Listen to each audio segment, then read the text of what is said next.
انسان مالدار بھی ہوتا ہے، انسان غریب بھی ہوتا ہے۔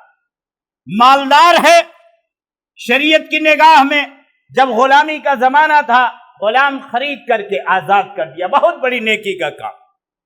وہ زمانہ گزر گیا، مالدار آدمی ہے، مسجد بنوا دی، مسجد کے لیے مکان خریدا اور اللہ کے لیے وقف کر دیا، للہ وہ مسجد اللہ کے لیے حوالے کر دی۔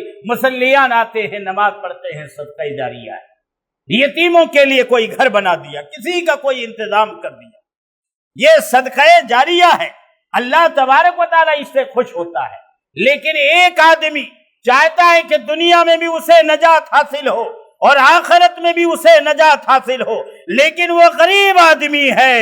مدنی کریم جناب محمد صلی اللہ علیہ وسلم کی خدمت میں حاضر ہو کر کے سوال کرتا ہے، اللہ کے رسول ہم غریب آدمی ہیں، ہمیں کوئی نجات کی راہ بتائی جائے، کیسے ہم نجات حاصل کریں، کیسے ہم جہنم سے بچ جائیں اور کیسے جنت ہمیں نصیب ہو جائے۔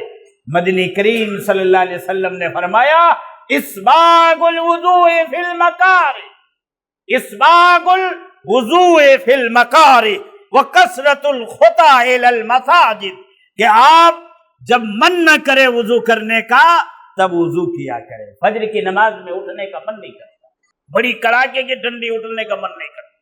حدیث کی شرح میں محدثین نے کئی معنی بیان کیے ہیں، پانی موجود ہے لیکن قیمت زیادہ ادا کرنا پڑ رہی ہے، من نہیں کرتا اتنی قیمت دینے کا، لیکن آپ نے خرید کر کے وضو کیا، نہانے کی ضرورت پڑی آپ نے پانی خریدا۔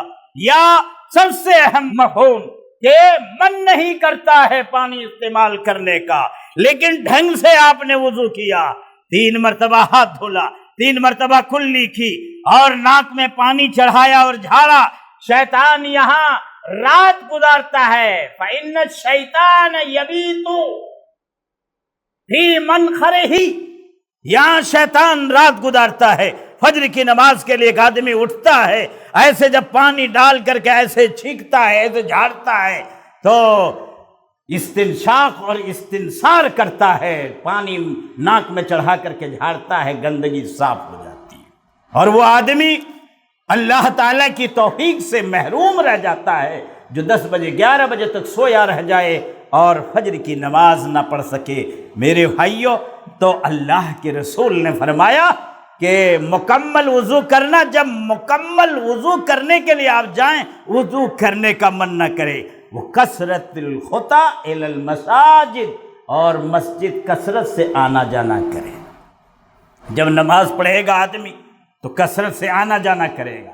اگر یہ کام آدمی کرتا ہے تو وہ آدمی نجات کی راہ پر گامزن ہے، اور اللہ تبارک و تعالی ایسے انسان سے خوش ہوتا ہے، اور اللہ تبارک و تعالی اس کے لیے دنیا میں اچھائی کی راہ ہموار کر دیتا ہے۔